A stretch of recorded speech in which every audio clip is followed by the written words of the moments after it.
irmãs em Cristo, sejam todos muito bem-vindos para mais uma transmissão do Instituto Vida para Todos.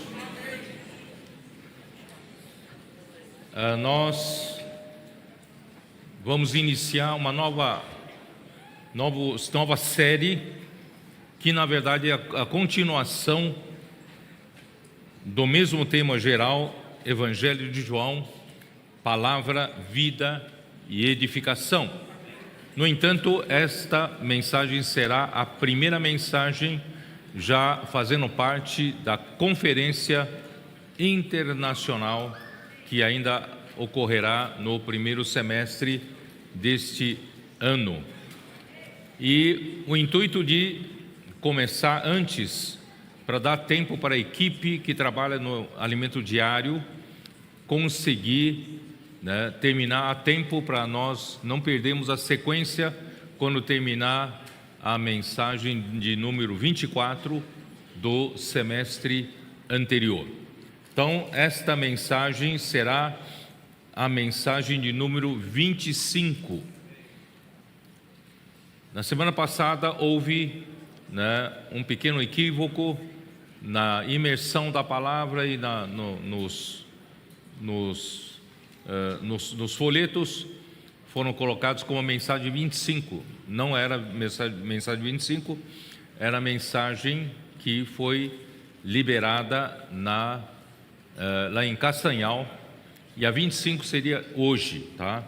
Então a mensagem número 25 é a primeira mensagem já da Conferência Internacional, que tem por título A Festa dos Tabernáculos. E a leitura da Bíblia é João capítulo 7, versículos 1 e 2, Levítico 23, versículos de 33 até 44. Antes de entrar em João propriamente dito, eu ainda gostaria de mencionar alguns conceitos importantes extraídos do livro de Neemias a respeito da reconstrução dos muros de Jerusalém. Nós terminamos o ano passado com 5 mensagens referentes à reconstrução dos muros descrita no livro de Neemias. E nós não podemos deixar passar, porque aquilo será registrado em um livro, e não podemos deixar passar esses itens tão importantes. Então vou fazer apenas a menção de alguns itens, para também constar no próximo alimento diário do próximo semestre, tá? Então, a primeira coisa que eu queria lembrar e mencionar é que entre o término da restauração do templo, que foi executada sob a liderança de Zorobabel e Jesua, até a notícia de abandono de Jerusalém, que chegou até Neemias, teve um intervalo de 71 anos. Foram muitos anos, tá? Desde o ano 516 a.C. até o ano 445 a.C. Então isso revela a necessidade vital de reconstruir os muros para restabelecer o governo de Deus em Jerusalém. Por quê? Porque mesmo tendo já reconstruído o templo, que havia sido destruído e queimado pelo exército de Nabucodonosor, o rei da Babilônia, muitos anos antes, e o Senhor usou um rei da Pérsia de nome Ciro, e fez um decreto: quem é de todo o seu povo, dos judeus, que quisesse voltar para a Judéia e reconstruir o templo, o rei Ciro daria todo o apoio, autorização e também o apoio financeiro. E assim voltaram aproximadamente 50.000 pessoas para a reconstrução do templo, e com muitas dificuldades o templo foi reconstruído, embora seja de menos majestosos, foi menos majestoso do que o primeiro templo de Salomão, mas houve a restauração do templo. Só que depois que o templo foi restaurado, na nossa cabeça estará então tudo certo, Jerusalém então será reconstruída, né? O povo pouco a pouco voltaria para lá. No entanto, quando 71 anos depois, quando a notícia chegou aos ouvidos de Neemias, Neemias era o copeiro do rei Artaxerxes, né, da Pérsia, e ele teve a notícia recebida através do seu irmão e também outros companheiros, de que Jerusalém estava em desolação. Isso está em Neemias, né? Vamos só dar uma olhada rapidamente aqui. Senhor Jesus. Neemias capítulo 1, né? Versículo 2: Veio Anani, um de meus irmãos, com alguns de Judá. Então lhes perguntei pelos judeus que escaparam e que não foram levados para o exílio e a seca de Jerusalém. Disseram-me: os restantes que não foram levados para o exílio e se acham lá na província, estão em grande miséria e desprezo. Os muros de Jerusalém estão derribados e as suas portas queimadas. Tendo eu ouvido estas palavras, assentei-me e chorei, e lamentei por alguns dias. Estive jejuando e orando perante o Deus dos céus. Irmãos, é uma coisa que nós não esperávamos. Depois da restauração do templo, a cidade de Jerusalém continuava em desolação, em abandono. Por quê? Porque os muros de Jerusalém, que protege Jerusalém, estavam derrubados e as portas queimadas. Irmãos, isso nos remete a uma preocupação que precisamos ter. Irmãos, não adianta você restaurar o templo e você não restaurar os muros da cidade. Em outras palavras, a cidade de Jerusalém ficou sem governo, virou terra de ninguém. Qualquer um poderia entrar e fazer o que quer e sair sem nenhuma preocupação. Por isso, Jerusalém estava em abandono. Então, havia a necessidade da reconstrução dos muros. Os muros indicam o governo. Sem os muros, não se consegue estabelecer um governo dentro dos seus limites. Então, essa também é a razão que podemos explicar o fracasso da igreja em Sardes no contexto da história da igreja. Lá em Apocalipse, capítulo 3, podemos ler rapidamente, capítulo 3, versículo 1, ali diz: ao anjo da igreja em Sardes escreve: estas coisas diz aquele que tem os 7 Espíritos de Deus e as 7 estrelas. Conheço as tuas obras, que tens nome de que vives e estás morto. Então eu quero dizer para vocês que toda desolação da igreja, na história da igreja, começou com um problema no governo da igreja. No primeiro século, Deus levantou o apóstolo Pedro, e através de Pedro, Deus então gerou a igreja no dia de Pentecostes, quando foi derramado o Espírito Santo, e ali os que creram, os 120 galileus, foram ungidos pelo derramamento do Espírito. Dessa forma, gerou-se a primeira igreja, a igreja em Jerusalém.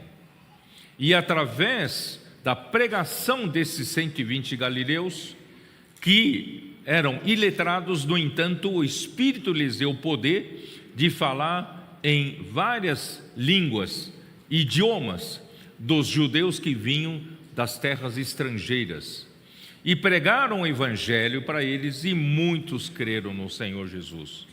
Então, naquele dia, muitos foram batizados, e ali, irmãos, o Espírito ungiu e batizou aqueles que creram no Senhor Jesus como membros do corpo de Cristo.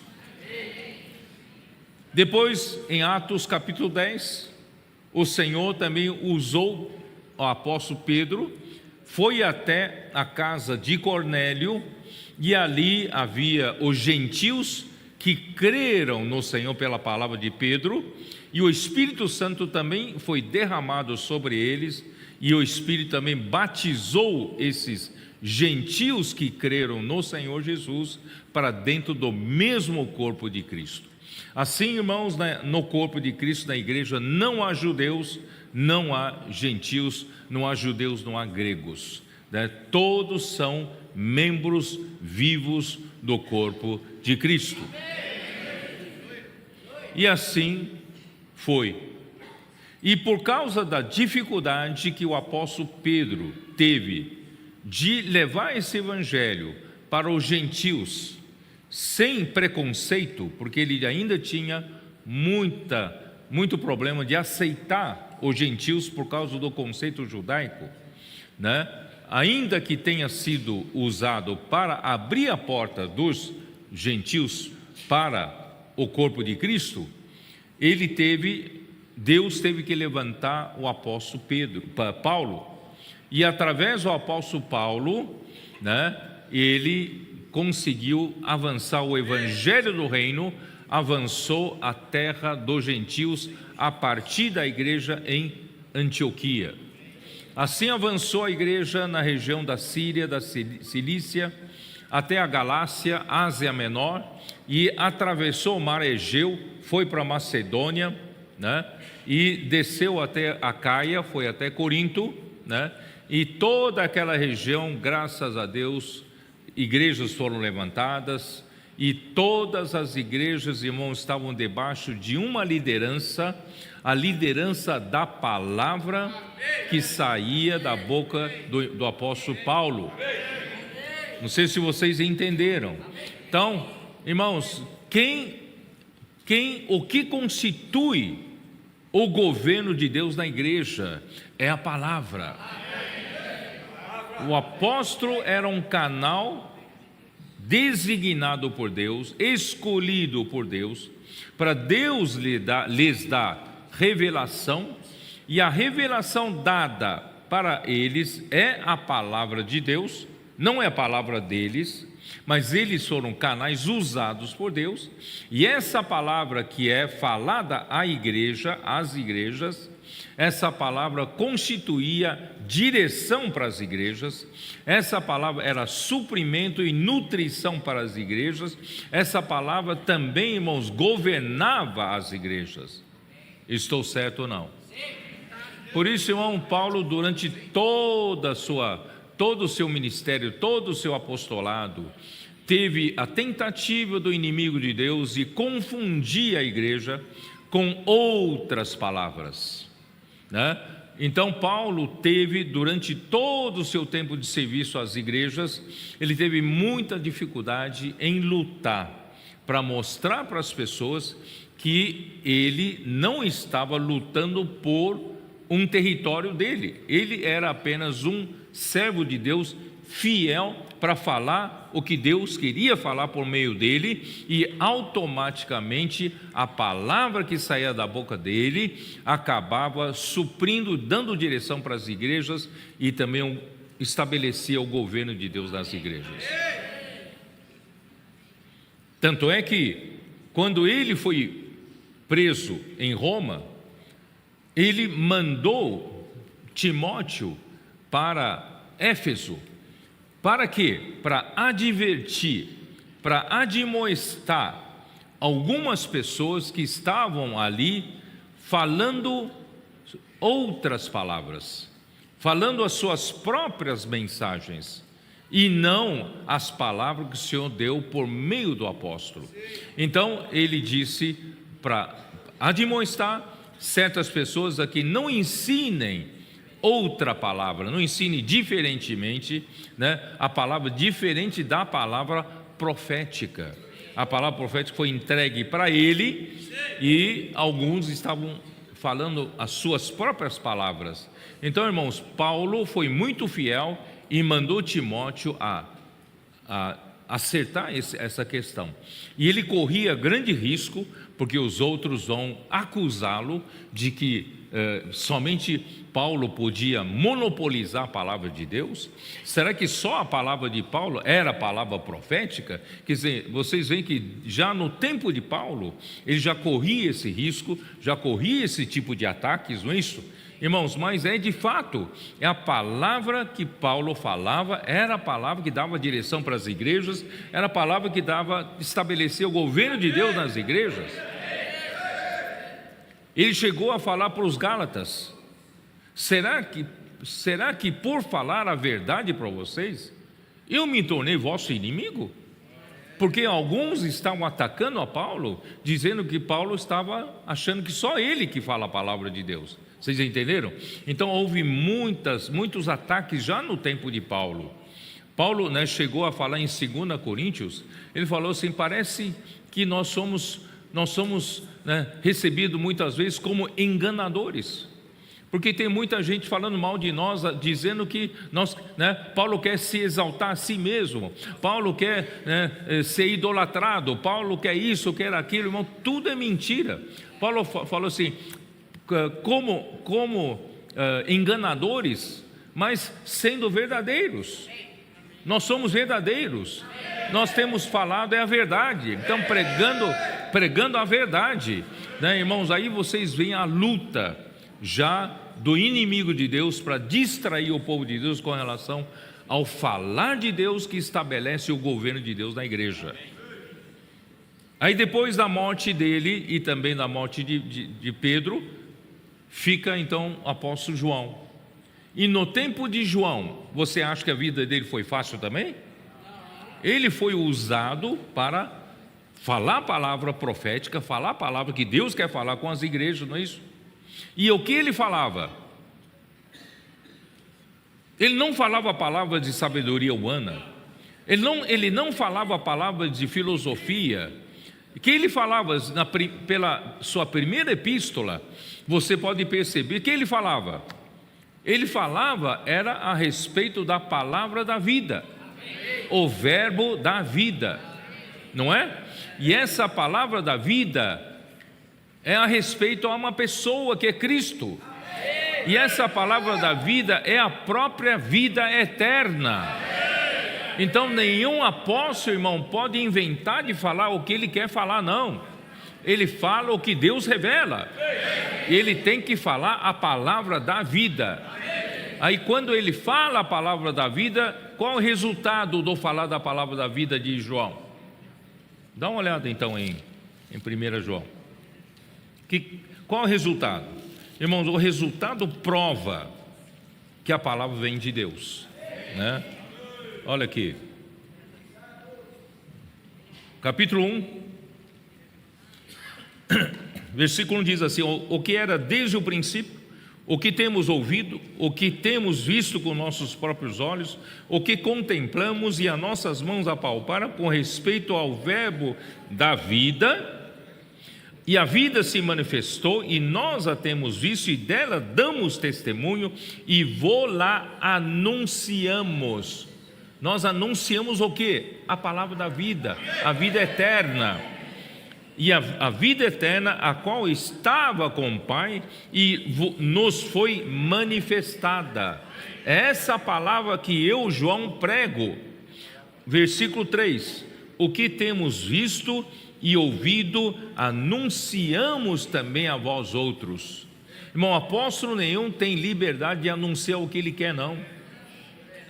Não pode falar segundo a sua própria eloquência, seu próprio conhecimento bíblico, não. Ele tem que anunciar aquilo que Deus quer que ele anuncie, que na verdade é anunciar, é uma pessoa, é a vida eterna, é o Filho de Deus, é Cristo, né? E então nós temos visto e ouvido, anunciamos também a vós outros. Para quê? Para vós, para que vós igualmente mantenhais comunhão conosco. Então a palavra, irmãos, a palavra de Deus resulta em comunhão da igreja com o apóstolo.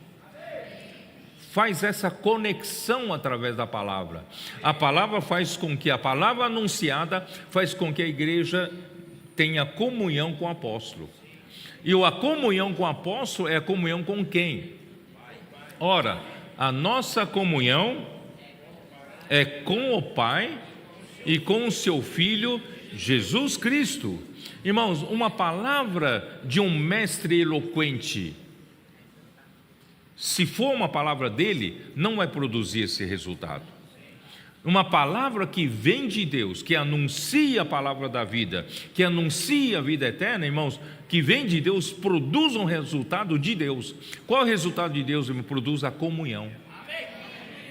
E essa comunhão, irmãos, com o apóstolo, é a comunhão com o Pai e com o seu Filho Jesus Cristo. Irmãos, esse é o governo de Deus. E você acha que João teve vida fácil? João teve opositores. João queria mandar seus colportores, seus missionários, né, para levar essa palavra anunciada para vários lugares, levantar a igreja, levantar um exército, né, pessoas para edificação da igreja. Mas havia um líder ali chamado Diótrefes. Ele lutava contra João. Ele não acolhia os missionários que João mandava, e ele expulsa da igreja os que recebiam.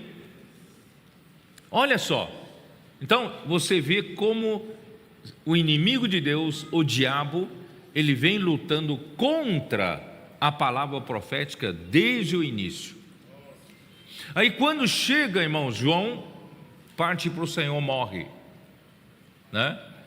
E daí para frente, irmãos, não teve nenhum apóstolo designado mais, não teve um profeta de Deus para continuar a falar a palavra, anunciar a palavra da vida, e parou. Aí parou o governo da igreja. Não sei se vocês perceberam. Aí o que acontece? Então as lideranças das igrejas ficaram preocupados, não tem um apóstolo, não tem um profeta para nos dar direção através da palavra. E agora? Então vamos juntar a liderança das igrejas, vamos chamar os bispos, e fizeram dos bispos superiores aos presbíteros, que não é verdade, na Bíblia não é assim. Os bispos são os presbíteros. A função dos presbíteros é episcopado, que é supervisão da igreja. Eles são supervisores da igreja. Mas eles fizeram, entre os presbíteros, elegeram bispos e juntaram os principais bispos para fazer reuniões, para dar direção para a igreja. Irmãos, isso acaba sendo um governo de homens. Não tem mais um governo através da palavra de Deus, da palavra profética. Vocês entenderam? Irmão, daí para frente, irmãos, só houve degradação, descendo ladeira abaixo. E quando isso na igreja, né, Éfeso, Esmirna, né, Pérgamo, Tiatira, quando chega na época de Tiatira, piorou. Aí deixaram a palavra de Deus, a degradação foi ao fundo do poço, deixaram a palavra de Deus, esconderam a palavra de Deus, e a profetisa, aquela que se denomina profetisa Jezabel, começou a dizer que o que ela falava era a palavra de Deus. Aí surgiram idolatrias, surgiram o quê? Várias coisas estranhas. Assim como o pão que nós partimos hoje, irmãos, Jezabel fala que esse pão aqui, quando o sacerdote consagra a Deus, esse pão vira de fato a carne de Jesus que foi crucificado. E esse cálice que o sacerdote consagra, né, se torna o sangue verdadeiro de Jesus. Irmãos, essas doutrinas estranhas foram surgindo porque a palavra de Deus ficou oculta, ficou escondida. E chegamos na história da igreja, a igreja chegou ao fundo do poço. Mas graças a Deus o Senhor levantou Martinho Lutero e outros e começou a reforma. E com a reforma, irmãos, chegou também a publicação de Bíblias, né? O papel foi inventado, a imprensa foi inventada, o papel começou a ser fabricado e, graças a Deus, restaurou-se a Bíblia na mão. E não mais precisamos, os cristãos não precisam mais viver na escuridão da falta da palavra. Hoje nós temos a palavra. Irmãos, isso equivale como finalmente reconstruir o templo, certo? Finalmente o povo, então, através da Bíblia, começa a conhecer quem realmente é Deus, começa a conhecer quem é o Filho de Deus, quem é Cristo, né? E pouco a pouco conhecer a igreja, conhecer vários itens, a santificação, a justificação, a reconciliação. Vocês entenderam? Então vários itens da Bíblia, várias verdades foram restauradas. É como se o templo tivesse novamente sido reconstruído, mas a palavra profética não foi restaurada. Em outras palavras, nós temos as verdades, muitas verdades, mas não havia os muros que delimitam o governo da igreja na igreja, o governo de Deus na igreja. Então, irmãos, faltava, né? Uns falavam, eu descobri essa verdade, eu tenho aquela outra verdade, e ficou todas verdades soltas. Não havia a igreja que estivesse debaixo do governo de Deus. Então, irmãos, Deus finalmente está levantando a igreja em Filadélfia. A igreja em Sardes, irmãos, tem nome de que vive, mas está morta, porque não consegue terminar por falta do governo, terminar a obra de Deus por falta do governo de Deus. Então, irmãos, nós somos esses Neemias de hoje que fomos levantados por Deus para reconstrução do templo, dos muros. Reconstruir os muros como, né? Então, irmãos, aí dá uma olhada em Apocalipse capítulo 3, né? Versículo 7. Ao anjo da igreja em Filadélfia escreve: estas coisas diz o santo, o verdadeiro, aquele que tem a chave de Davi, que abre e que ninguém fechará, e que fecha e ninguém abrirá. Conheço as tuas obras, eis que tenho posto diante de ti uma porta aberta, a qual ninguém pode fechar, que tens pouca força, entretanto guardaste a minha palavra e não negaste o meu nome.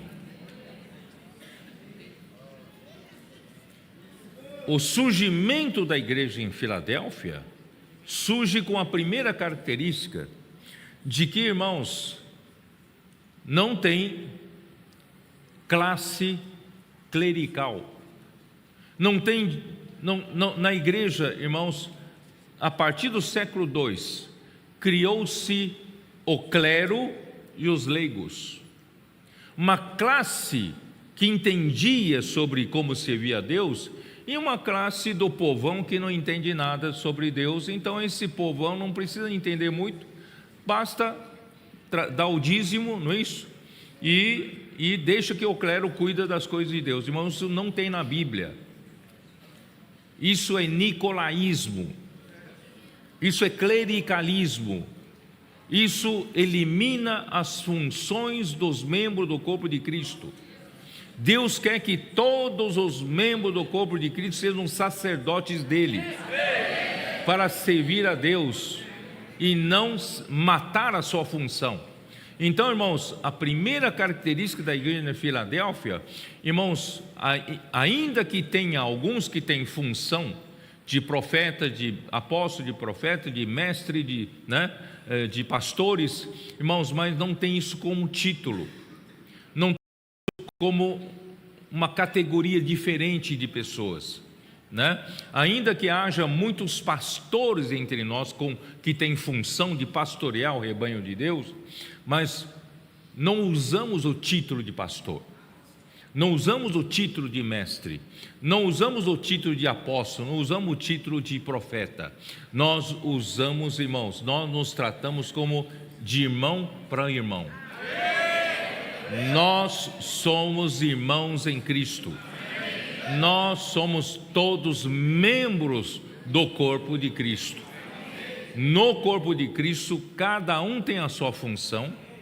Algumas são funções, aparentemente mais importantes, certo? Mas, irmãos, alguns irmãos estão mais à frente, merece nossa honra, nosso respeito, não é isso?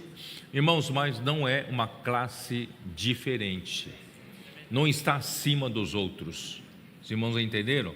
Então, nós respeitamos, honramos no Espírito. Irmãos, essa é a beleza do corpo. Então, o Senhor está usando, quer usar a igreja de Filadélfia.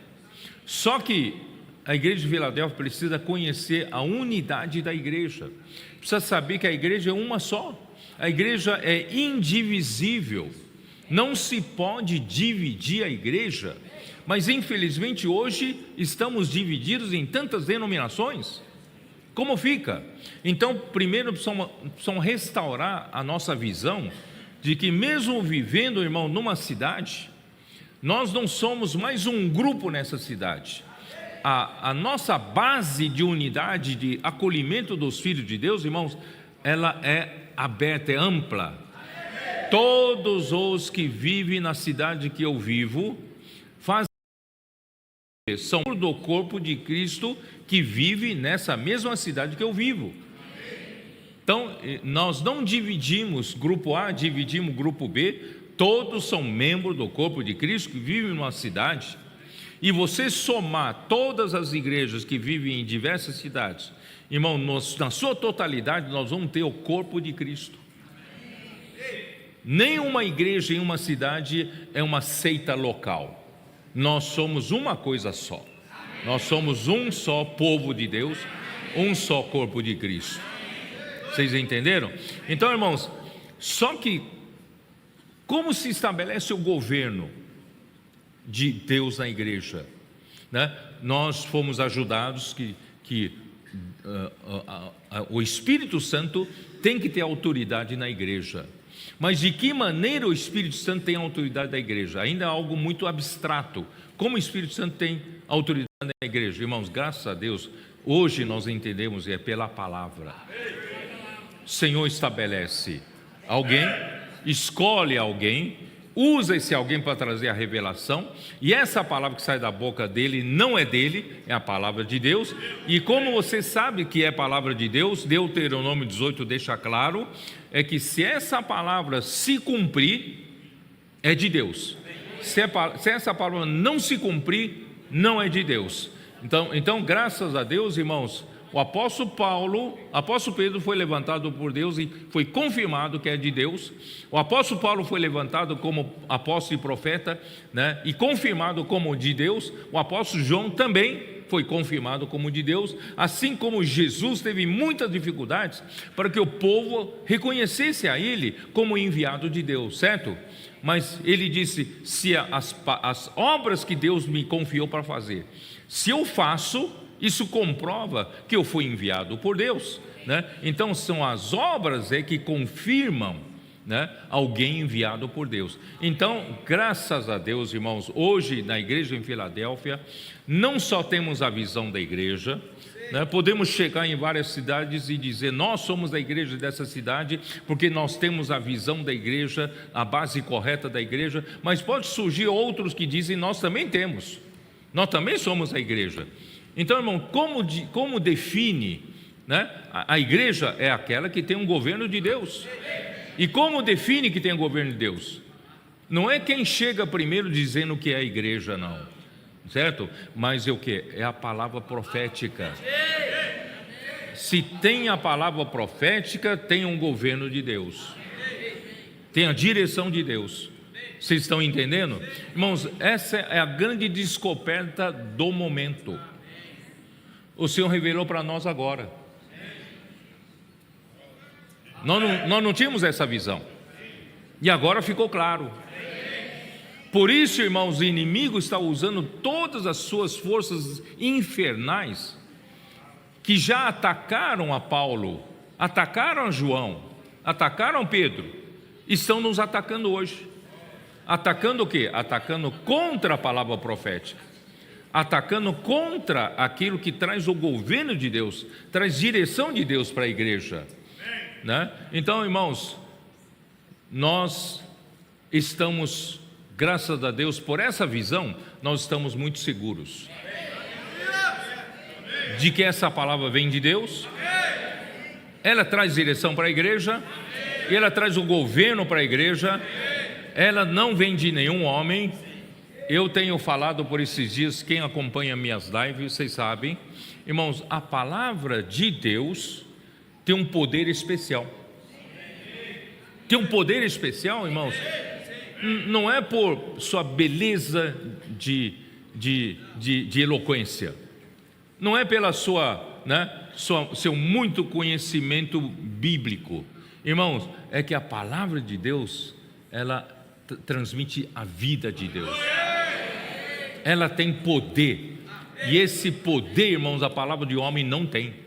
A palavra de Deus tem esse poder, e essa palavra, irmão, faz a obra de Deus. Irmãos, só que alguns me perguntam, né? Mas nós sempre cremos na palavra dos profetas, né? Desde os servos dos homens passados que nós já passamos, nós consideramos eles como homens de Deus, e nós cremos na palavra deles, né? Vários homens de Deus já passaram por nós temos crido. Mas qual a diferença de agora? Os nossos adolescentes, irmãos, estão dando uma prova de que crer não é só acreditar que vem de Deus. Crer significa crer que essa palavra, do jeito que foi falada, essa palavra tem um poder de fazer a obra de Deus. Eu não sei se vocês conseguem fazer essa distinção. Hoje de manhã eu tentei ajudar os irmãos na sala de comunhão, né? Eu falei, acho que nem todos entenderam. Mas, irmãos, antes era assim, determinado servo de Deus falava uma palavra, não, eu respeito esse irmão vem de Deus, a palavra vem de Deus. Então eu pegava aquela palavra, estudava, certo? E depois eu usava essa palavra, não é isso? Do meu jeito, pela minha capacidade, eu vou servir a igreja, servir os irmãos, de acordo com a minha capacidade. E por que a coisa não funcionava tanto? Irmãos, qual diferença faz com os dias de hoje? Irmãos, que estão fazendo nossos adolescentes? O que os nossos adolescentes fazem? Por que eles estão sendo tão abençoados? Eles creem que essa palavra vem de Deus. Eles não creem? Eles não têm dúvida nenhuma. Eles pegam a palavra, ouvem, transcrevem. Olha lá, está todo mundo anotando, dá uma olhada. Todos anotando. Eles ouvem, transcrevem, recebem, tá? E depois ainda vão fazer transcrição, vão verificar se transcreveram tudo certinho, né? E o que eles fazem? Eles fazem imersão. E praticam. E praticam sem duvidar. Eu vou dizer uma diferença, talvez você entenda.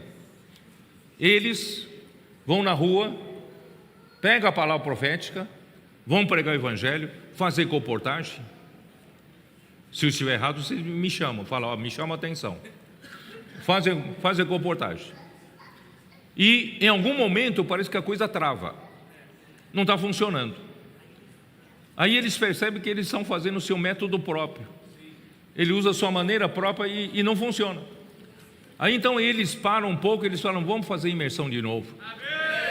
Ou às vezes um deles telefona para o outro, me ajuda, como é que está fazendo? Eu estou usando esse ponto da mensagem maravilhoso, esse ponto aqui, né? Tá transmitindo muita vida. Aí você usa aquele ponto e a coisa passa a funcionar. Vocês entenderam a diferença ou não entenderam? Uma coisa é você receber como homem de Deus a palavra e depois fazer a obra de Deus do seu jeito. Outra coisa é você receber aquela palavra e crer que aquela palavra vai fazer a obra de Deus. Bom, se não entenderam, o Senhor vai mostrar para vocês. Aí, irmãos, graças ao Senhor, nós temos visto tantos milagres acontecer no nosso meio por causa da palavra profética. Por isso que Jesus chamou seus discípulos que estavam discutindo quem é o maior no reino dos céus. Olha a cabeça de adultos. Cabeça dos adultos é saber quem é o maior. Irmão, Jesus não quer dizer não quer saber disso. Ele puxou uma criança no meio deles e falou: se vocês não se converterem e tornarem como esta criança, vocês não poderão entrar no reino dos céus. Irmão, a nossa cabeça de adultos é mais complicada. Nós não temos a simplicidade desses adolescentes, de crer como está escrito, de crer como foi falado, de crer que essa palavra saiu com poder e vai ter poder para fazer a obra de Deus. Vocês entenderam? Então, irmãos, graças a Deus nós estamos descobrindo o caminho certo. E isso é reconstruir os muros. Estamos reconstruindo os muros e estabelecendo o governo de Deus na igreja. E a igreja está fazendo a obra de Deus. Ó Senhor Jesus. Por isso, irmãos, a igreja em Filadélfia tem o Senhor que está à frente da igreja em Filadélfia. Ele é o santo, ele é o verdadeiro, ele é aquele que tem a chave de Davi. Ele abre e ninguém fechará, e ele fecha e ninguém abrirá. Irmãos, não é pela sua capacidade que uma porta vai se abrir, uma porta vai se fechar. Não é pela sua eloquência de que alguma coisa vai acontecer na obra do Senhor. Não, é o Senhor que faz as coisas. Temos que crer no Senhor. E como é que o Senhor faz? Aí o Senhor fala assim: conheço as tuas obras, eis que tenho posto diante de ti uma porta aberta, a qual ninguém pode fechar. Eu coloquei diante de vocês da igreja de Filadélfia uma porta aberta, ninguém pode fechar essa porta. Sabe por quê? Porque eu sei que vocês têm pouca força, eu sei que vocês não pegam uma palavra e já usam da capacidade enorme que vocês têm para fazer a obra de Deus. Vocês não dependem da sua capacidade, vocês dependem só da palavra que eu falar, porque vocês sabem que o poder está em mim, não está em vocês. Vocês têm pouca força, mas eu é que pus uma porta aberta diante de vocês. Sabe por quê? Porque vocês guardaram a minha palavra. Vocês guardaram a minha palavra e não negaram o meu nome. Irmãos, esse guardar a palavra aqui, irmãos, é crer na palavra e praticar a palavra. Estou certo ou não? Então, irmãos, essa é a igreja em Filadélfia. Senhor Jesus. O André Miller foi um servo de Deus no passado. Ele viveu 1800 e alguma coisa. Ele escreveu um livro chamado História da Igreja. Esse livro foi traduzido para português em 4 volumes. O volume originalmente era só um volume, tá? São 4 volumes. Sabe o que ele diz com relação à igreja de Filadélfia? O que ele diz com relação a nós? Diz assim, a principal característica desse pequeno grupo era guardar a palavra da paciência de Cristo e não negar o nome dele. A condição deles não era marcada por nenhuma demonstração de poder, nem nada externamente maravilhoso. Irmão, nós não somos aqueles homens capazes, poderosos em fazer grandes obras para Deus, mas entre eles não tem homens capazes, não tem homens poderosos, né? Mas eles são marcados por uma íntima comunhão pessoal com o Senhor. O que nossos adolescentes fazem? Imersão.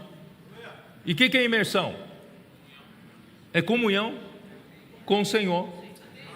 E a comunhão é tão íntima que eles dormem com Deus, que eles acordam com Deus. Ouve mensagem para dormir, ouve mensagem quando acordar, não é isso? E vão para a escola também com Deus. Então, irmãos, essa íntima relação com a palavra de Deus faz toda a diferença. Faz toda a diferença. Ele estava no meio dele, Cristo estava no meio deles, como o santo e o verdadeiro, e é representado como administrador da casa. Irmãos, hoje nós temos alguém na casa. Nós temos a casa de Deus, a igreja é a casa de Deus, e na casa de Deus, irmão, tem um administrador. O que é administrador? Representa o governo. Temos alguém que governa, né? Então ele se apresenta, segundo André Miller, não são minhas palavras, ele se apresenta como administrador da casa. E ele, sendo administrador da casa, ele tem a chave de Davi. Os tesouros, presta atenção, os tesouros da palavra profética estão destrancados para os que habitam dentro da sua casa. Os fiéis dessa igreja também compartilham de sua paciência e esperam a sua vinda. Irmão, a igreja em Filadélfia tem essas 2 principais características. A primeira característica, irmãos, eles são governados pela palavra profética. Porque para essa igreja foram destrancados os tesouros que foram fechados desde o final do 1º século. Não houve mais palavra profética. Só que para essa igreja novamente foram destrancados os tesouros da palavra profética. Em segundo lugar, irmãos, eles são aqueles que esperam a vinda de Cristo. Eles amam a vinda de Cristo. Mas eu não posso dizer, irmãos, que outros grupos cristãos não amem a vinda de Cristo. Tem outros grupos, tem um grupo que até se chamam de Maranata. Eles aguardam a vinda do Senhor. Mas qual é a diferença da igreja em Filadélfia com relação à vinda do Senhor? Você sabe por quê? Ontem nós tivemos uma comunhão lá na estância. Só para apresentar para os irmãos, nós estamos com os irmãos do sul de Minas aqui, tá? As igrejas do sul de Minas estão aqui, ó. Tivemos uma comunhão maravilhosa ontem, né? Então, ontem, na comunhão, um irmão disse assim, puxa, nós temos que valorizar a palavra profética.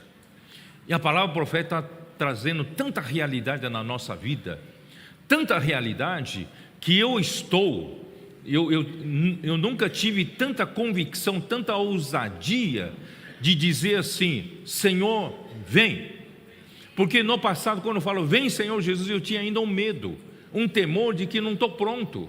né? Muita coisa ainda está desordenada, né? Mas agora, com a palavra profética, o rumo que as coisas estão tomando, a realidade espiritual que a igreja está tomando, irmãos, ele falou: hoje eu tenho coragem e vontade de gritar para o Senhor: Senhor, vem!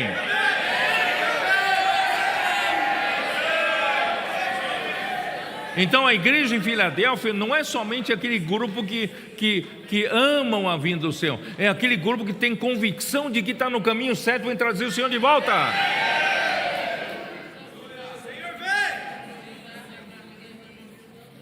Ó Senhor Jesus. Então,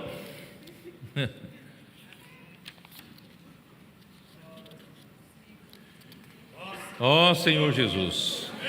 Por isso nós reconhecemos que a verdadeira palavra profética, irmãos, tem como origem a boca de Deus, e Ele usa o seu canal escolhido para dar direção à igreja. Irmão, dessa forma não haverá confusão de quem realmente está debaixo do governo de Deus. Esse é o sentido da reconstrução dos muros. No contexto do Evangelho de João, o que provocou a reação violenta da liderança dos judeus era aqueles que estavam na estrutura de poder da religião judaica, a ponto de procurarem matar Jesus. Isso está em João, dá uma olhada na sua Bíblia, João 5,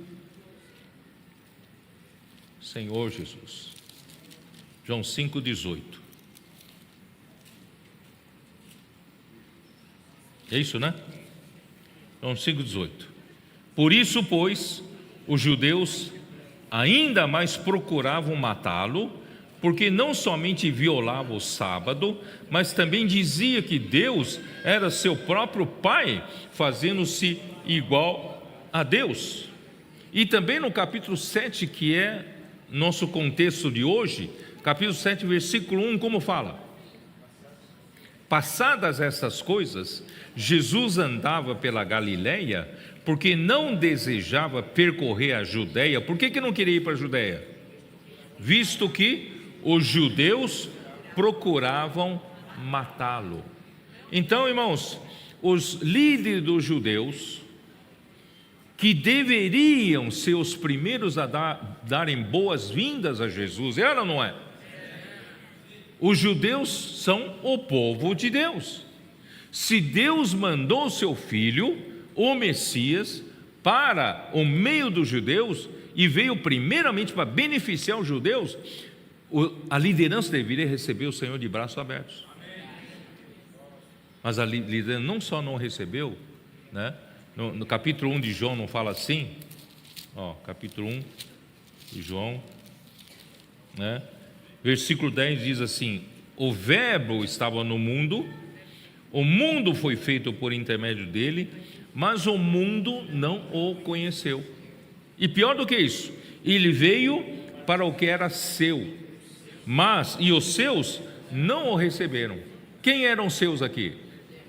Os judeus, o povo judeu. Ele veio para salvar o povo judeu, e o seu povo não o recebeu. E pelo contrário, procuravam matá-lo. Por quê? Porque, irmãos, essa liderança já estava no topo do poder.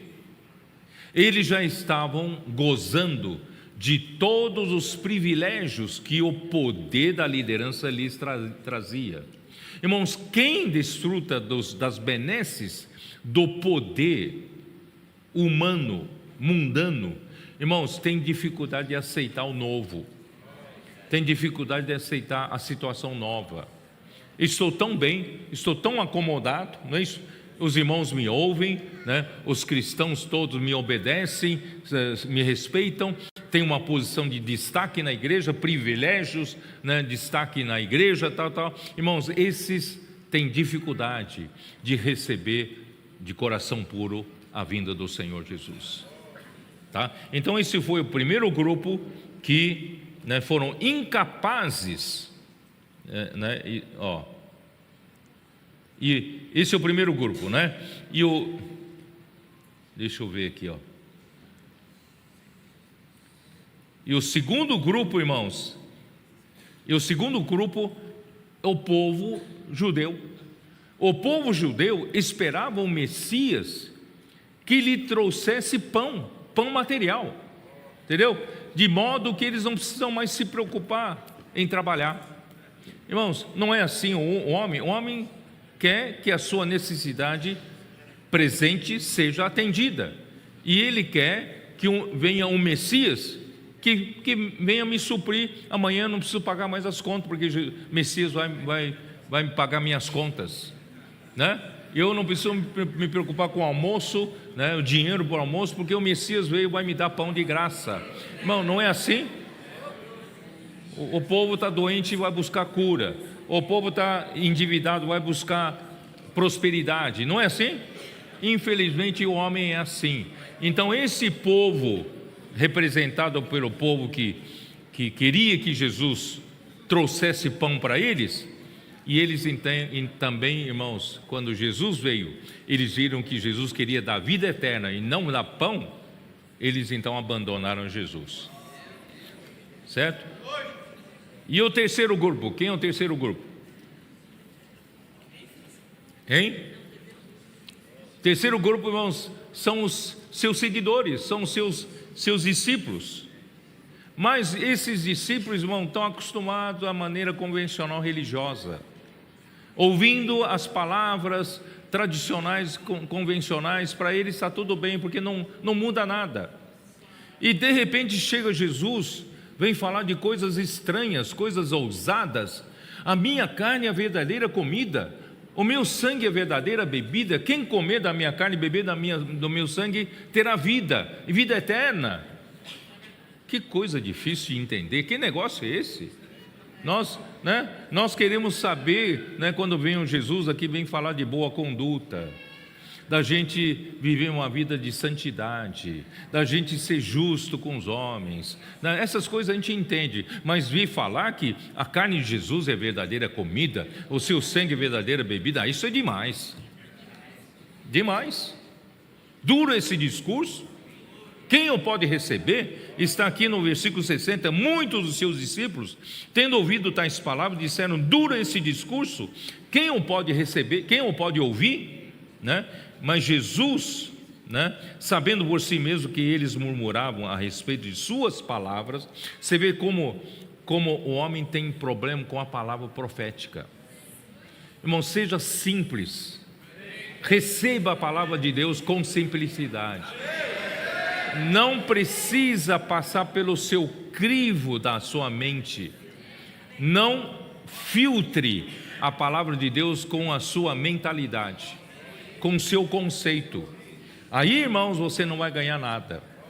Você será como aqueles, né, em Mateus 13, como profetiza Isaías, certo?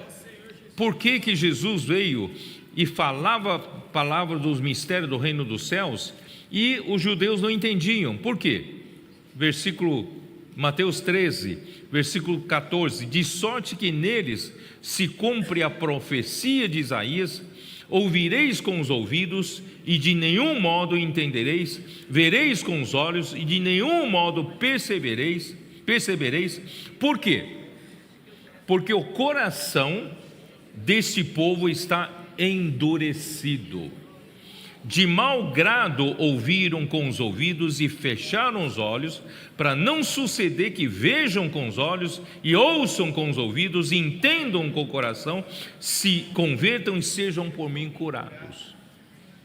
Jesus quer curar, mas o coração endurecido pelos privilégios da estrutura do poder, pelo poder, né? Pelo interesse próprio, pelo pão que quer ganhar, irmãos, o coração fica endurecido. E o coração endurecido, irmãos, não entende a palavra profética. Para muitas dessas pessoas, irmãos, a palavra profética não está ajudando em nada, porque você está com o coração endurecido, né? Aí, bem-aventurados forem os vossos olhos porque veem, e os vossos ouvidos porque ouvem. Pois em verdade vos digo que muitos profetas e justos desejaram ver o que vedes e não viram, e ouvir o que ouvis e não ouviram. Ó Senhor Jesus. Por isso, irmãos, os que não dão ouvidos para as palavras do enviado de Deus são descrentes, e dentre eles, irmão, pode surgir traidores, tá? Isso está já em capítulo 6, né? Versículo 64, diz assim: contudo, há descrentes entre vós. Irmãos, esses descrentes não são incrédulos, são cristãos, mas não creem na palavra profética, tá? São descrentes entre vós. Jesus sabia desde o princípio quais eram os que não criam, e se não crê aqui não é incrédulo, não consegue aceitar a palavra profética, e quem o havia de trair. Aqui quem o havia de trair, muito claramente, irmão, se refere a Judas. Também era um dos 12, e ele não foi embora nesse momento, mas irmãos, ele não aceitava a palavra de Jesus. Então quem não aceita, abandona, tá? É uma coisa, e quem não aceita, continua lá dentro, irmãos, vira traidor, tá? Então, aí, irmãos, versículo 65, e prosseguiu, por causa disto é que vos tenho dito: ninguém poderá vir a mim, se pelo Pai não lhe for concedido. Irmão, esse versículo é um mistério. Este versículo, por outro lado, é uma joia, é um tesouro. Aqui diz o quê? Aqui diz, irmãos, quem crê na palavra profética e pratica a palavra profética, quem não tem coração endurecido e faz a vontade de Deus, irmãos, são aqueles que o Pai entregou para o Filho cuidar. Vocês acreditam nessa interpretação, não?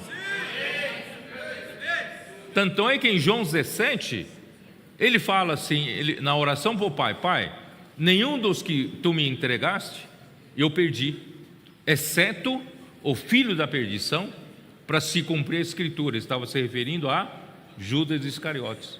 Os 11 ele não perdeu. Por isso, irmãos, esses que o Pai entregou para ele são os que vão ser vencedores no final, vão entrar na boa terra de Canaã. E eu quero fazer parte disso. Senhor Jesus. Vamos lá, ainda tem um pouco de tempo para entrar nas festas dos tabernáculos, tá bom? Vamos então agora para Levítico 23. Levítico 23. Vocês estão convictos de que a palavra profética faz toda a diferença? Vocês têm convicção? O governo de Deus vem pela palavra profética.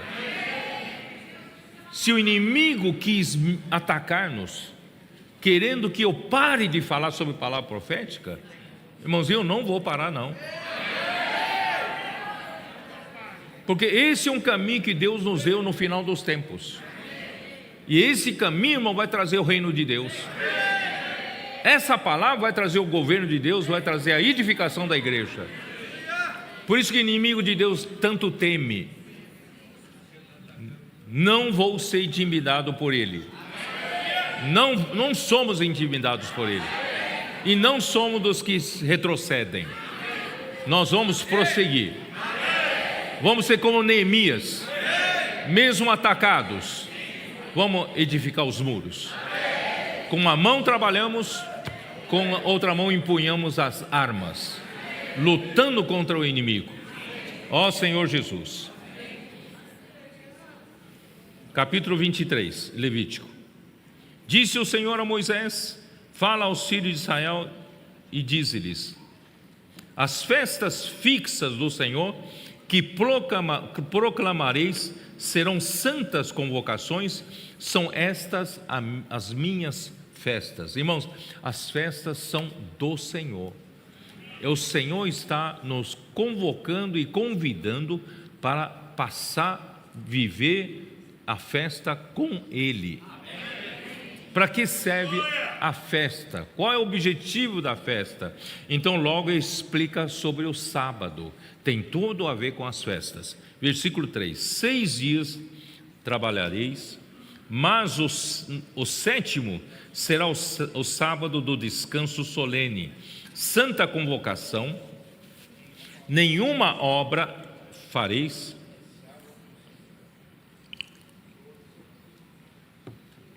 É sábado do Senhor em todas as vossas moradas. O que quer dizer isso, irmãos? Sábado é o princípio das festas. Quando Deus criou todas as coisas, Deus restaurou a criação na terra em 6 dias, não foi? Em 6 dias. E quando vamos ver em Gênesis capítulo 1. Quando chegou no 6º dia, Ele criou o homem. Como Ele criou o homem? Versículo 26.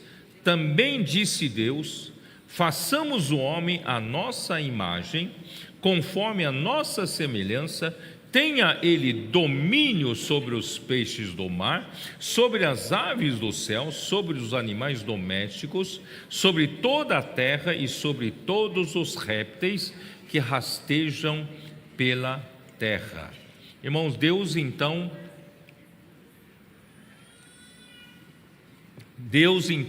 preparou a terra para criar o homem.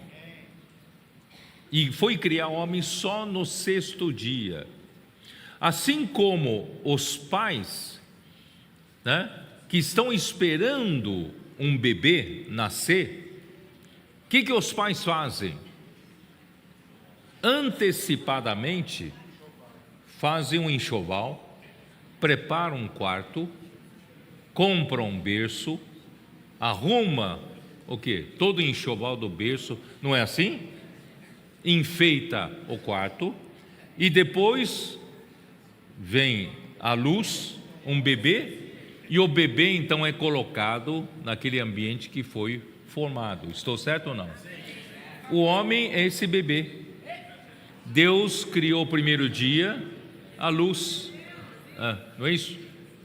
No 2º dia o firmamento, 3º dia a terra, porção seca, 4º dia os luzeiros, 5º dia, os peixes, as aves, o 6º dia, Irmãos, Deus criou todo o ambiente para que o homem possa nascer e sobreviver, O homem foi nascer no 6º dia.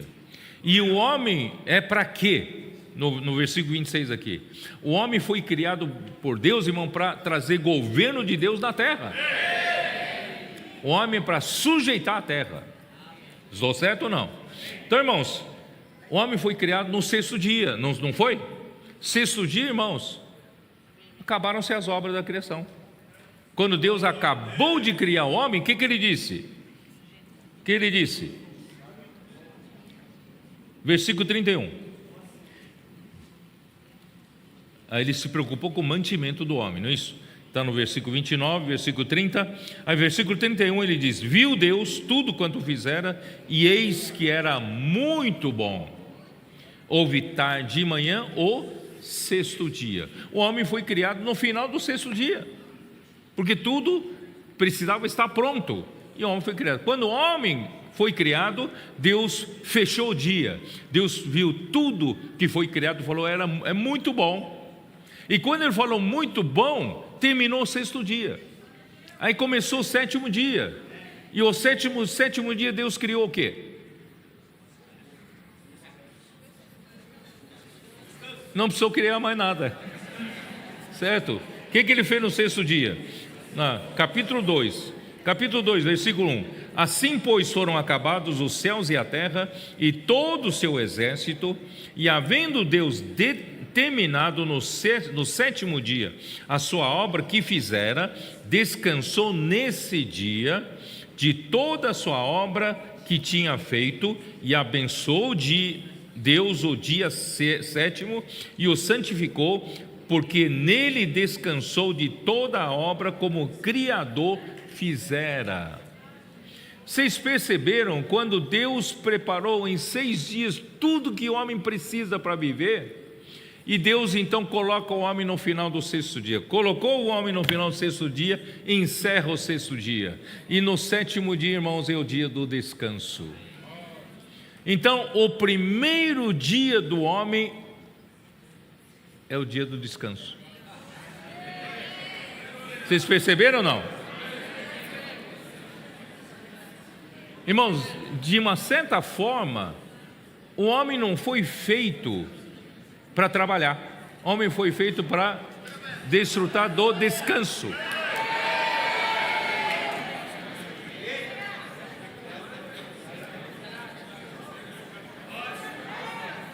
Que é entrar no descanso? Irmãos, por isso nós hoje precisamos aprender a trabalhar no descanso.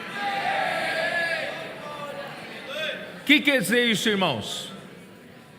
A obra que Deus confiou para o homem fazer, que é sujeitar a terra, o homem por si só não teria capacidade de fazer isso. Tudo que o homem precisa fazer, irmãos, Deus prepara. O homem precisa entrar no descanso de Deus. Não sei se vocês entenderam. Não é a sua capacidade que vai fazer a obra para Deus. É você descansando naquilo que Ele fez. Esse é o princípio da palavra profética. A palavra profética, irmãos, é você acreditar e usufruir dela. Porque ela vai trabalhar por você. Você vai descansar. O seu trabalho qual é? Inculcar a palavra. O seu trabalho é qual? Imersão na palavra. O seu trabalho é o que? Crer na palavra. E quem vai fazer a obra? A palavra. Vocês entenderam? Então, quando o povo de Israel entrar na boa terra, cada um vai receber um quinhão de terra. Assim como o apóstolo Pedro chamou, da nossa fé igualmente preciosa, ele quis dizer naquela expressão, a cada um de nós foi aquinhoado, nós recebemos um lote de terra, uma porção de terra, que é a nossa fé. A fé igualmente preciosa, porque nós recebemos um pedaço de terra que é Cristo. Quando você creu no Senhor Jesus, você recebeu um pedaço de terra que é Cristo. Esse pedaço de terra que é Cristo, irmãos, é para você tirar o seu desfrute. Você tem que tirar dessa terra agora o que vai ser desfrutado na festa. Então, até para tirar da terra preciso trabalhar, mas irmãos, eu vou trabalhar não na minha força natural. Até trabalhar na terra deve ser um descanso. Essa foi a diferença da oferta de Caim e da oferta de Abel. Caim se esforçou, suou, tal, e produziu o fruto da terra e entregou para Deus. Deus não se agradou. Caim, por sua vez, criou rebanho, tal, e Deus se agradou, porque ele trabalhou no descanso, trabalhou no princípio de descanso. Por isso, irmãos, tantos homens líderes no meio dos cristãos no passado, suaram, trabalharam. Irmãos, quantos vão chegar no tribunal de Cristo, o Senhor falar, eu na verdade não te conheço, porque está no princípio de Caim. Irmão, vamos aprender a entrar no descanso.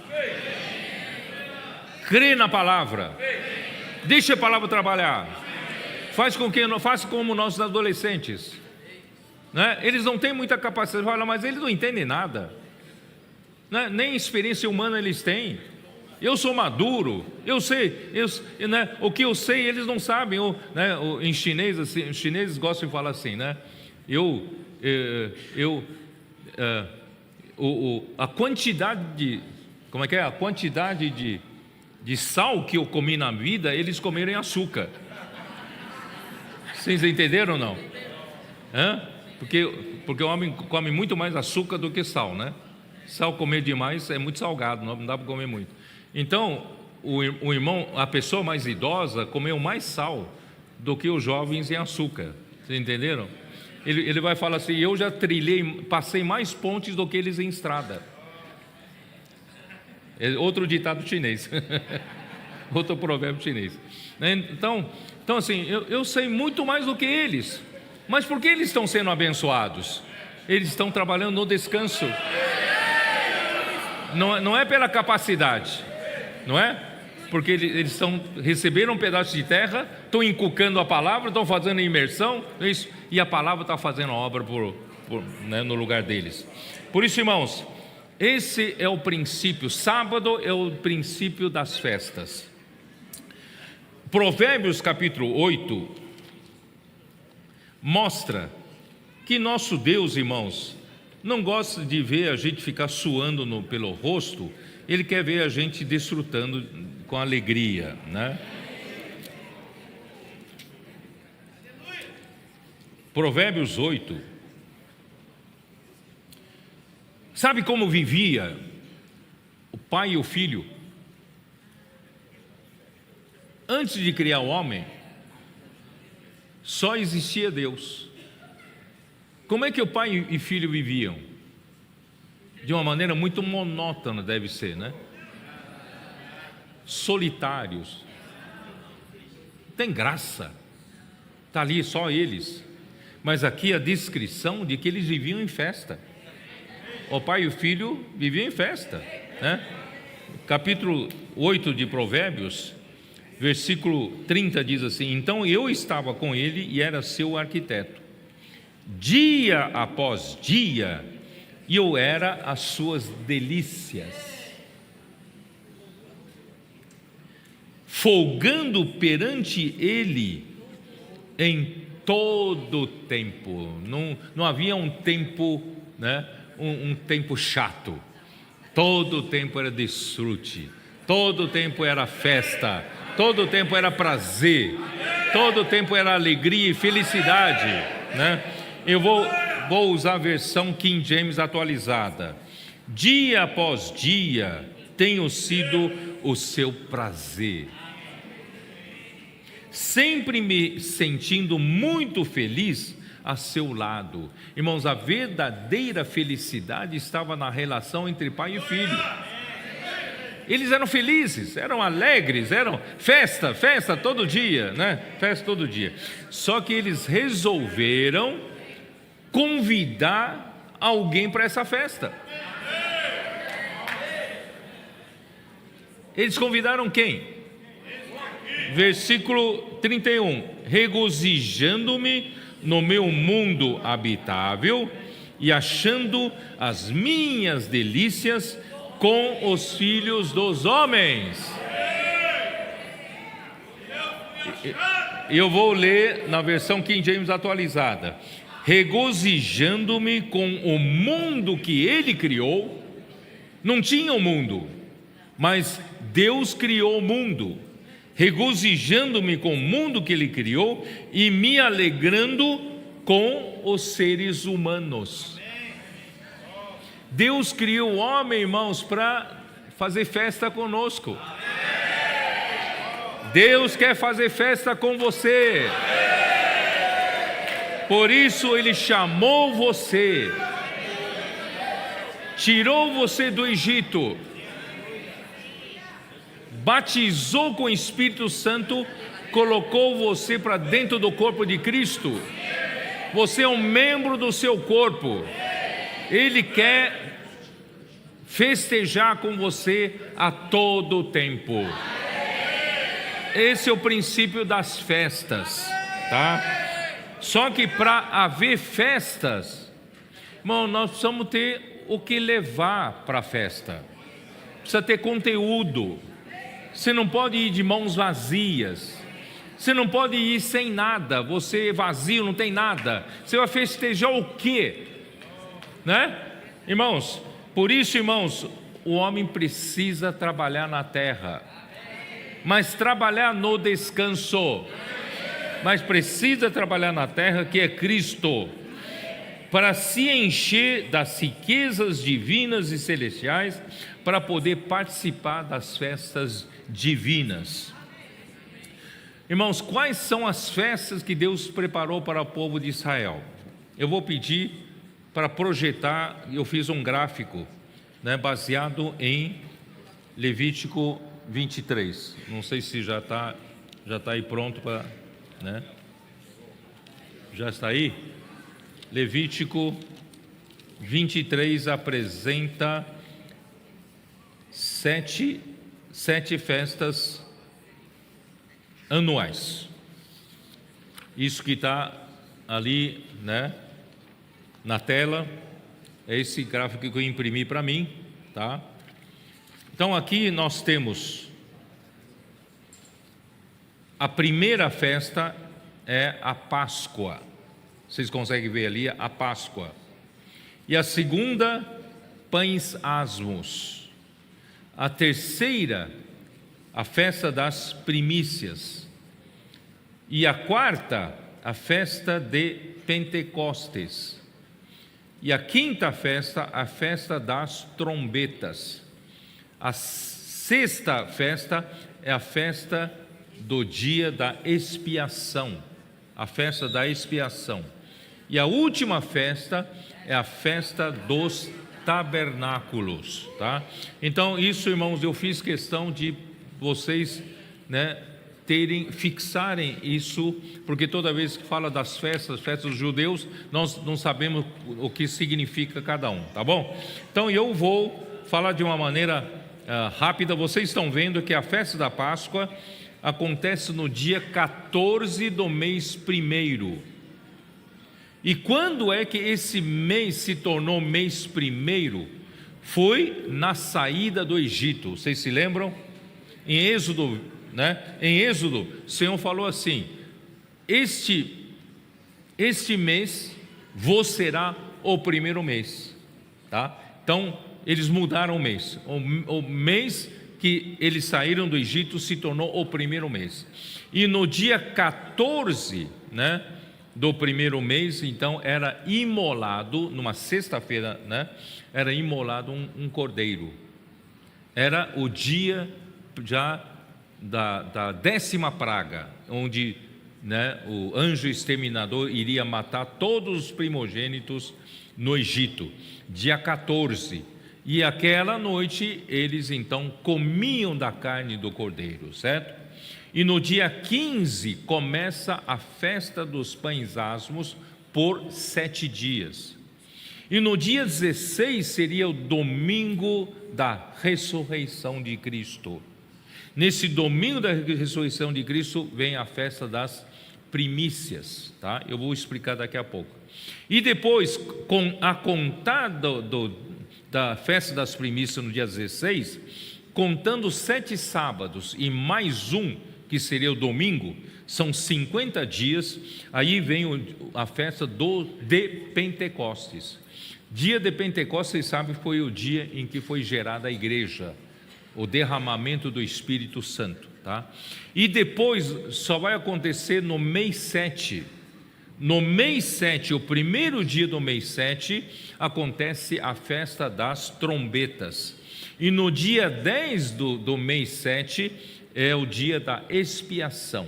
E no dia 15 do mês 7, irmãos, é a festa dos tabernáculos. Então são estas as 7 festas anuais do povo de Israel. Então você não pode mais ficar ignorante.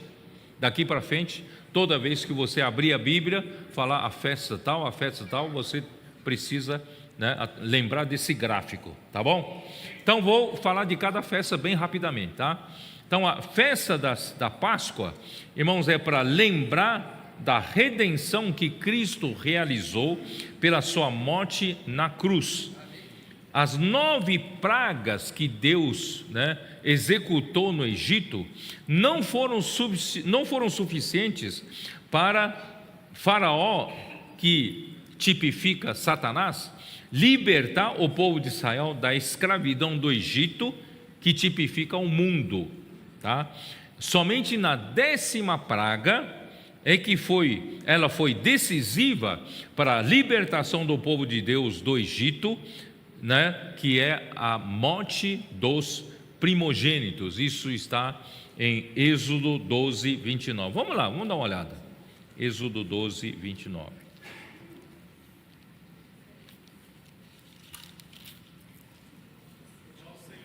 Aconteceu que à meia-noite feriu o Senhor todos os primogênitos na terra do Egito, desde o primogênito de Faraó, que se assentava no seu trono, até o primogênito do cativo que estava na enxovia, e todos os primogênitos dos animais. Então essa foi a 10ª praga, e finalmente foi libertado o povo de Israel. E versículo 5 diz o quê? Um cordeiro será sem defeito, macho de 1 ano, podereis tomar um cordeiro ou um cabrito, e o guardareis até ao 14º dia deste mês, e todo o ajuntamento da congregação de Israel o imolará no crepúsculo da tarde. Tomarão o sangue e o porão em ambas as ombreiras e na verga da porta, nas casas que o comerem, tá?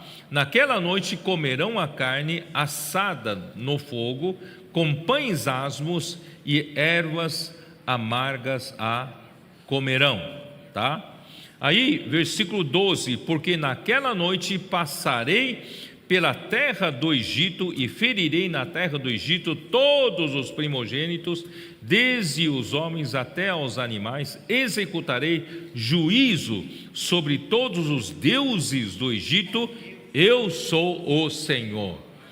Sabe por que Deus precisou tirar o povo de Israel? Porque Deus, dono de toda a terra, Ele não tinha um povo na terra que seja dele, que Ele possa chamar do seu reino, onde Ele governe. Não tem. Então até o povo de Deus, o povo de Israel que Ele escolheu, estava no Egito, e ali tinham o quê? Os deuses, que governavam lá. Então a praga, a 10ª praga, a morte aos primogênitos, irmãos, também é para executar juízo sobre os deuses falsos, para finalmente Deus dizer: eu é que sou o Senhor, eu sou quem manda, não são os deuses. Irmãos, não é o homem quem manda, não são os deuses que mandam, é Deus quem manda. Então Deus precisa de um povo onde Ele possa dizer: eu quem mando, porque eu sou o Senhor, tá? Ó Senhor Jesus. Então Apocalipse 5 mostra por que o Senhor então imolou esse cordeiro, Apocalipse 5, que ele quer.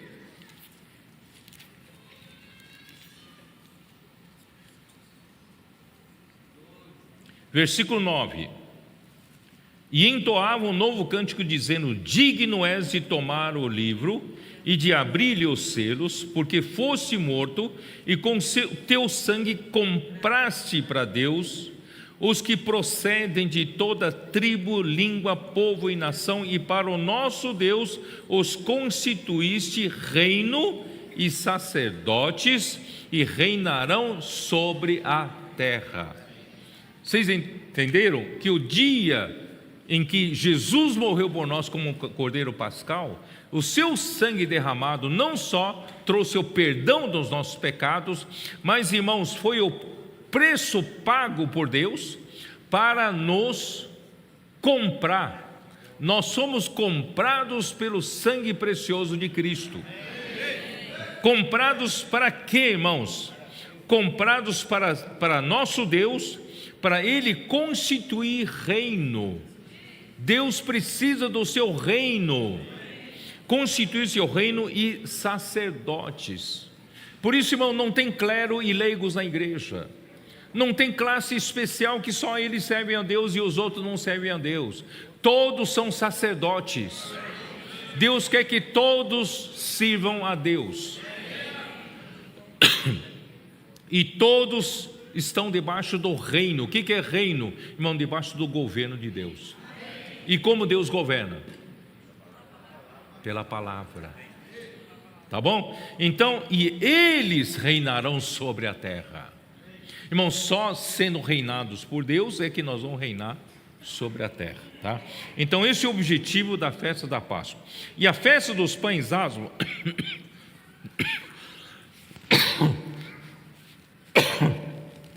a festa dos pães asmos, ó Senhor Jesus,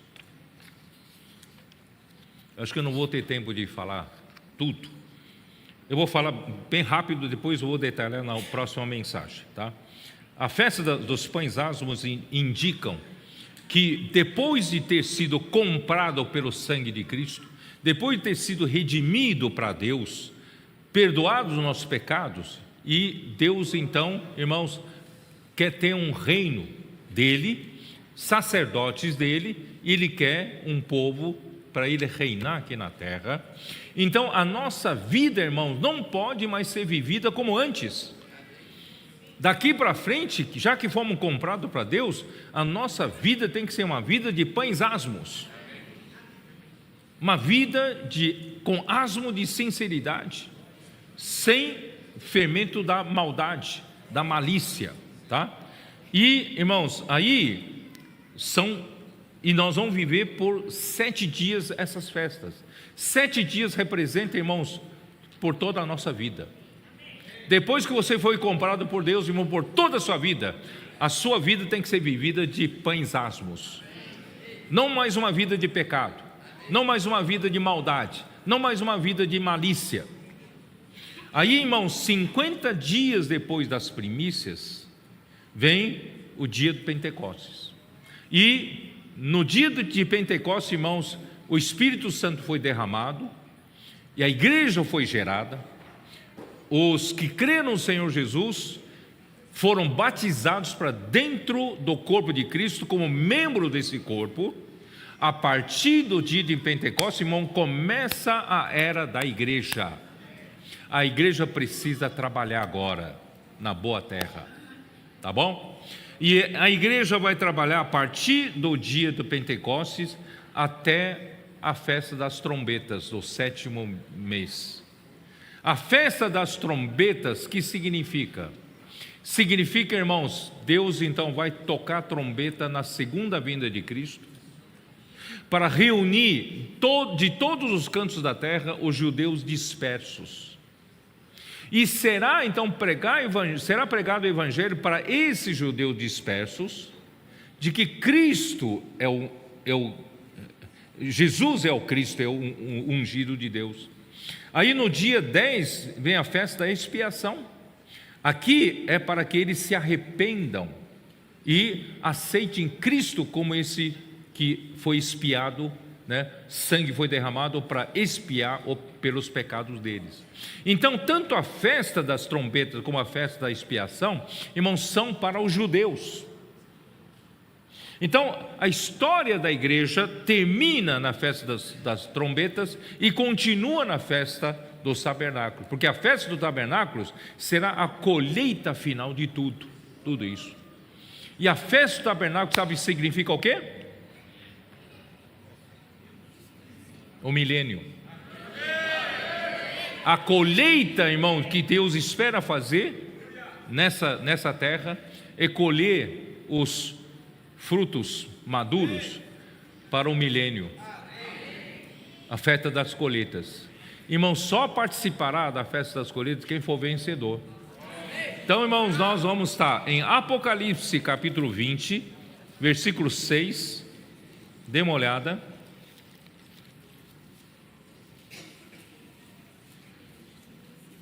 Bem-aventurados e santo é aquele que tem parte na primeira ressurreição.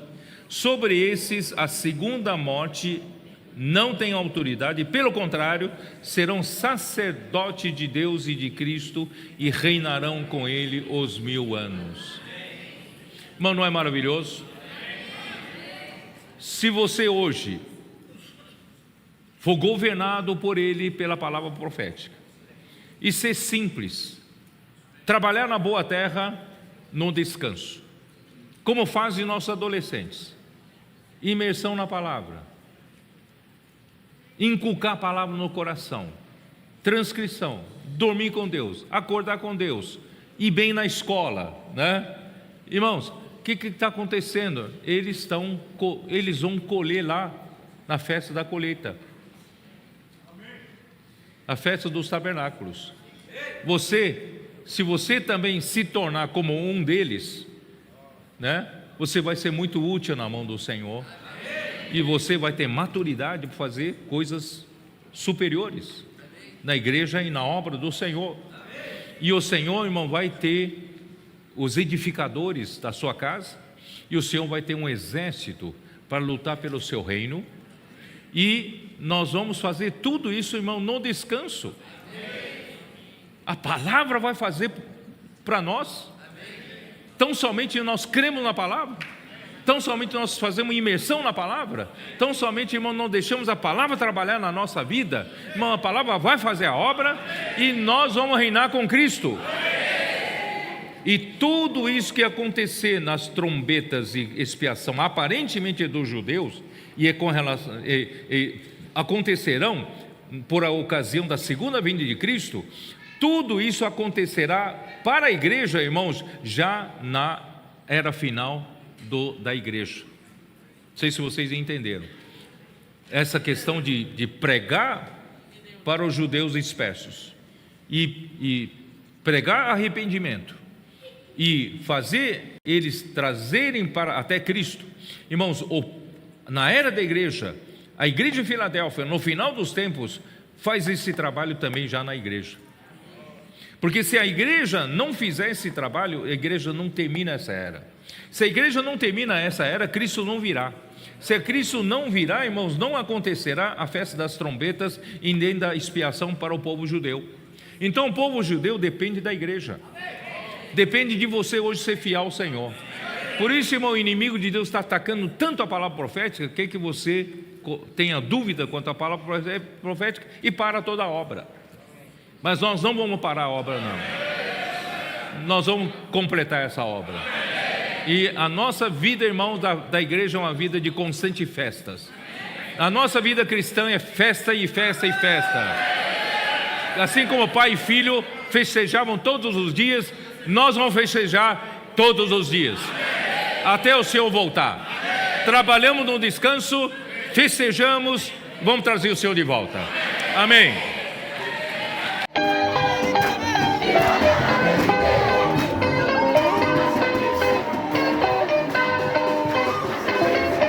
O Senhor nos abençoou com a Casa do Adolescente, e a Casa do Adolescente trouxe um grande encorajamento e mais velocidade para a igreja naquele país.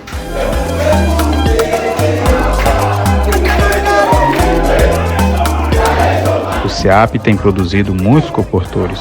Hoje somos 35 comportores atuando no país, saindo diariamente, levando o Evangelho do Reino por meio dos livros, com foco em produzir o filho varão, para que o Senhor possa voltar o mais rápido possível. A igreja de Kinshasa conta com cerca de quase 1000 irmãos. Temos um grupo forte de capitães que segue de perto a palavra profética e com grande envolvimento no cuidado das tropas.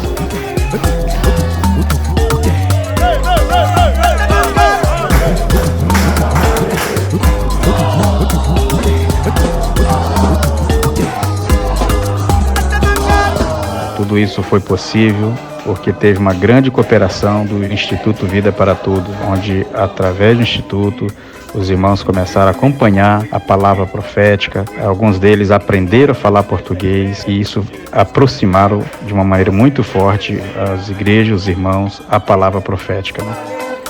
Irmãos fazendo imersão. Ó Senhor Jesus.